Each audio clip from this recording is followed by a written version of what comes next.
ছাত্র জনতার অভ্যুত্থানের আকাঙ্ক্ষাকে ধারণ করে আত্মপ্রকাশ করেছে জাতীয় নাগরিক কমিটি।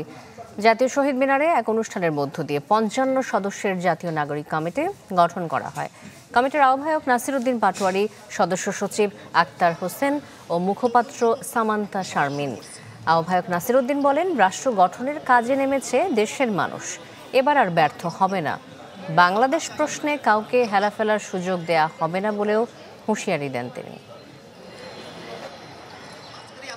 অনুষ্ঠানে আমাদের শহীদ পরিবারের দলীয় ভেদাভেদ ভুলে ভাবাদর্শিক যে মতাদ্বন্দ্বের বাংলাদেশে যে লড়াইটা চলতেছিল সেগুলা ভুলে আপনারা আপনাদের জায়গায় থাকেন, করেন, আমাদের কোনো সমস্যা নাই।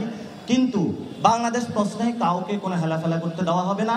বাংলাদেশ প্রশ্নে ছাত্র এবং নাগরিক যারা তরুণ রয়েছেন সমাজে সকলকে অংশগ্রহণ নিয়ে আমরা বাংলাদেশের জন্য যে কোনো সময়ের জন্য মৃত্যু হোক, শহীদ হোক, যে কোনো জন্য প্রস্তুত।